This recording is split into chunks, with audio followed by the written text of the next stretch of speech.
महाराज जी आपसे प्रार्थना कर रहे हैं कि प्रभु हम भी शरणागत हैं, स्वीकार करो तो जाने। अब हमें पतित से पावन सरकार करो तो जाने। ये जीवन नैया जर्जर है, छन छन विनाश का डर है, ऐसे भी एक पथिक को भव पार करो तो जाने। महाराज जी कृपा करें। तुम राधा राधा हर समय उच्चारण करो, जो पद में लिखा है वो हृदय में आ जाए। बात समझना है, जिस समय हृदय में बात आ जाएगी तो हमारे आंखों से आंसू आएंगे और ये आएगा, प्रभु क्या मुझ नीच मुझ पतित को जैसे आपने औरों को पावन किया है, क्या मुझे पावन करोगे।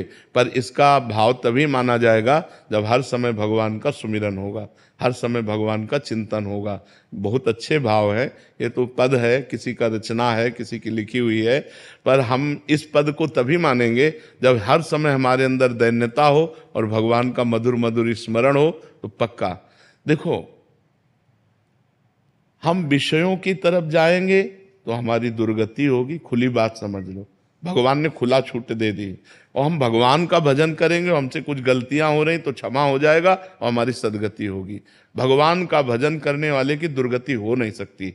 हम प्रार्थना करें या ना करें, खुली बात समझ लो, यदि हम गलत करेंगे और प्रार्थना करेंगे तो भगवान नहीं सुनेंगे।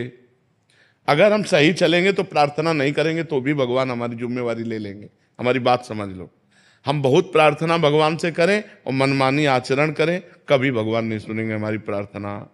हम बिल्कुल भगवान से प्रार्थना न करें और सही आचरण से चलें तो भगवान हमें प्यार देंगे, दुलार देंगे, अपने आप देंगे। हमारी बात समझ लो, अगर हम भगवान की आज्ञा का पालन नहीं करेंगे और हम खूब प्रार्थना करते रहें, वो कपटपूर्ण प्रार्थना होगी। असली प्रार्थना ये है कि जो हमारे शास्त्र कह रहे हैं, भगवान कह रहे हैं, हम गलत नहीं करेंगे।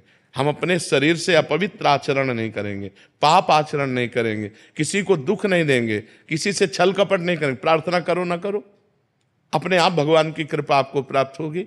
और आप गलत करें, मनमानी आचरण करें और खूब भगवान के सामने प्रार्थना करें तो इसे कहते हैं दम्भ, दिखावा।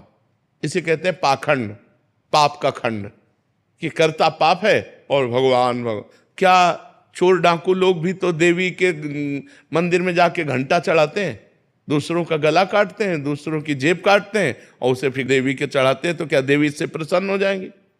अब बताओ, गलत आचरण करके आप गलत पैसा लेकर के आप भगवान को भोग लगाओ, भगवान भूखे बैठे हैं। बिल्कुल एक टुकड़ा का भोग मत लगाओ, लेकिन बुरे आचरण मत करो, भगवान प्रसन्न हो जाएंगे। गलत आचरण मत करो, भगवान प्रसन्न हो जाए।